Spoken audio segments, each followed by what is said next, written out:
3 things you are doing to stunt your growth as a realtor. Not many realtors know this. Our industry doesn't talk about it. You know, we always want to just talk about the benefits of being a realtor and what you can do as a realtor. But a lot of realtors are stuck. A lot of realtors get burnt out. A lot of realtors don't actually make money. And so I want to talk about the 3 things that can stunt your growth as a realtor. And if you're doing them, you may want to make a decision to stop doing them, right? So let's get into it. So number one, right? Number one, many realtors, and our industry teaches this, many realtors ask for business first before they get value. Constantly. So many trainings, so many things you see on from brokerages to YouTube to courses. It's ask, ask, ask. Just everybody you know, just keep asking for business. Keep asking for business. Do you know anyone who wants to buy a house? Do you know anyone who wants to buy a house? Do any of your neighbors, your friends want to buy a house? You know anyone who wants to sell a house? And you're constantly just asking people for business, right? And I don't think most realtors understand that if you have a group of people, only about 5% of those group, only about 5% of that amount of people actually have a real estate need right now. So you're constantly giving a right now message, or you're constantly asking for business in an annoying way to people that aren't even concerned about anything real estate related right now. Right? So you're giving almost a 5% message to the 100%. Okay.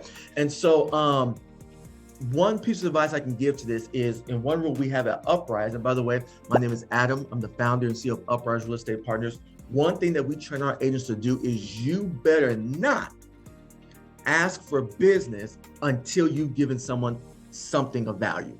Something of value. We have a give first, give, right? Jab, jab, jab, then hook. So give, then ask for the business. Why? Your chances, and it's crazy that, it's not taught in our industry that much, your chances of getting business from someone dramatically increases when you have made deposits and given someone things of value, rather than before you fill the tank up, before you got any brownie points, you just keep asking for business, and you do it in every annoying type of way. And I'm going to just say this, I may offend some people. Just because you send me a calendar does not mean I now want to do real estate with you. Like, a calendar is this much value to me. Now, maybe it's a value to someone else. You could say, it's having people see your face. Like, that's all great, right? But some of you are treating things that have a different meaning, have a different agenda as the whole shebang towards getting business, right? So that's the first thing, is asking for business, especially in annoying ways, before you actually give value. Switch it up if you're ready to make that change. Start giving value first before you ask for business, and watch your conversion ratios, and watch your business, watch your conversations, watch your consultations, watch them go up. And from a skill set standpoint, obviously I'm not going to go into that right now, but you can reach out to me later on. But the best skill sets to have in terms of finding out what is valuable to someone, so you know how to give them something of value that means something to them, is using form and using sign. The second thing that you're doing to stunt your growth as a realtor is you are valuing and caring more about making money than you do gaining experience and gaining wisdom. Okay, let me say it again. You value and care more about making money than you do about gaining experience and gaining wisdom. Now, notice I didn't say, these are 3 things that's going to stop you from making money in the next 30 days. I didn't say that, but I'm talking about growth, right? I'm talking about increasing in skill sets. I'm saying your business is here, and then in 6 months, your business is here, and in a year, your business is here. I'm talking about true sustainable growth, right? When I started being mentored by those in the 1% early in my real estate career, and implementing, increasing my skill sets and implementing some of the things that they taught me, I saw my income go from being up and down to just being consistently every single year since 2009, always growing every single year, period. No matter what the economy did, no matter, whether we were in times of prosperity, a little short-term recession, like didn't matter, right? Consistent growth every single year, okay? Some of you care more about just making money right now as opposed to getting experience and wisdom. Let me give you a few examples.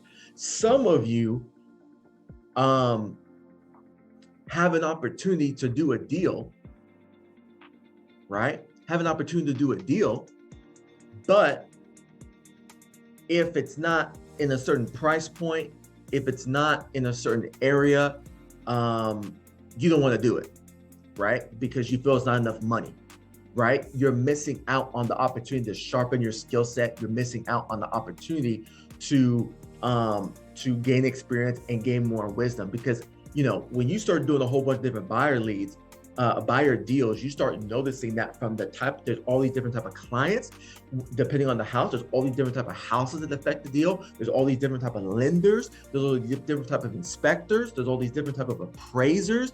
Like, you got to do a good amount of volume of deals to really speed up your learning curve and speed up your experience and your wisdom. Otherwise, stay on the path of selling, 3 to 5 deals a year, and 4 years in the game, you're still trying to get things going, right? Another example is some realtors, if a deal is like an hour away, they will just completely say, okay, I'm gonna just send a referral fee away. I'm gonna just give a referral. I'm gonna just find an agent, get a referral fee. And while that's not bad, right? Like if you're busy, like you have enough business, you're at capacity, and you driving an hour away to help a client is gonna, hurt your local business. I totally get it, totally understand. But some of you have closed like 5 deals. Let's just say some of you closed like less than 12 deals in the last year, and you're giving all these referrals away, and probably out of all the referrals you've given, probably less than 30% have actually closed where you've made money on, right? So initially you think you're gonna make money and save time, but really you're just saving time and not making much money. One thing I want to propose to you guys is, if it's within a distance that you're willing to drive, whether it be an hour or 2 hours or even 3, just depends how busy you are, right?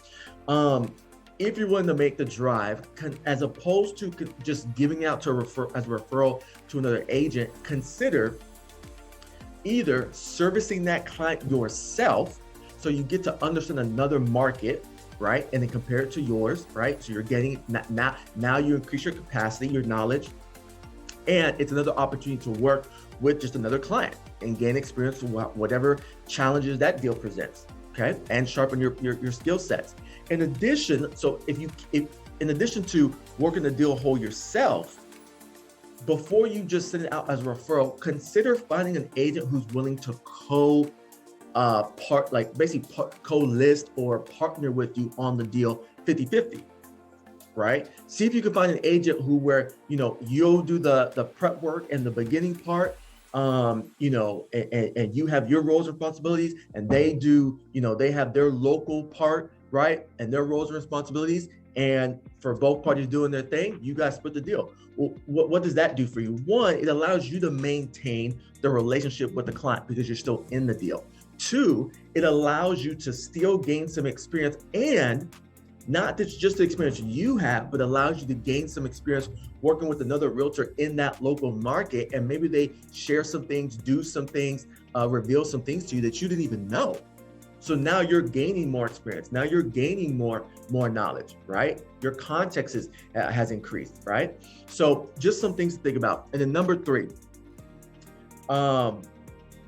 not nurturing your database in a systematic way is definitely stunting your growth, okay? Not nurturing your database in a systematic way is definitely stunting your growth. Now remember, I'm not talking about making money in the next 30 days, okay? Nurturing is not 30 days, right? Trying to grow a plant or tree, a garden is not, I have to do it in 30 days or no. Okay, we're talking about true sustainable growth, right? If you look at last year and you say from January to December, I did not reach my goals, I did not, see the growth I wanted the entire year. Okay, think that right now. From now, this month to the end of the year, what growth do you want? That's what I'm talking about. So some of you guys, let me just say this, some of you guys think just because you post up on social media, you're nurturing to your database. That is dumb. That is dumb. right? Just because you, let me say, just because you put posts up on social media does not mean you have a system in nurturing to your database. Okay, a system is how are you communicating to your database consistently every week, every 2 weeks, every month via email.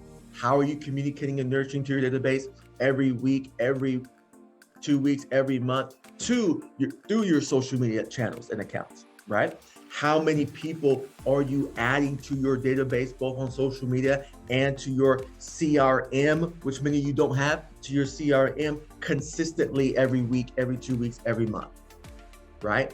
And then what, and then how are you going to reach out? Okay, you're doing this on social media. What are you going to do on social media? Okay, you have their you have their emails. What kind of content are you going to give them? Are you just going to keep sending emails like the first one? Every email say, if you're the only one that wants to do real estate, let me know. I want to help you guys do, sell your home. Let me know. How many times you guys go in the department store and they say, you need any help? No, I'm good. I'm just looking. That's what a lot of y'all keep getting. Give some value, right? Give some value. And if any of you want to know how to give value, or what are some ways you can give value, reach out to me. You know we're an open book. Reach out to me. Freely give you some ideas, some strategies, and some things that are working in this current market. So I could go on a lot more. This video has been long enough. So again, guys, those are the 3 things that are that you could be doing, which are stunting your growth as a realtor. So if you're serious about your business, if you're serious about growing as a realtor, stop doing these things. Pivot, think about it, take a step back, think about it, and what can you start doing to, number 1, give value to your people before you start asking for business. Number 2, what can you do to start valuing experience and wisdom and doing more deals rather than just always thinking about money. Here's another thing that just popped in my head. Some of you guys are some of you guys either don't want to work company leads, don't want to work for referrals for other agents, or you're at a brokerage that's giving you a higher split, but you get no leads, you get no support, you get no opportunity to work with different type of people and do different type of deals from different type of sources because you care more about money, but it's actually stopping you from making the money you want to make.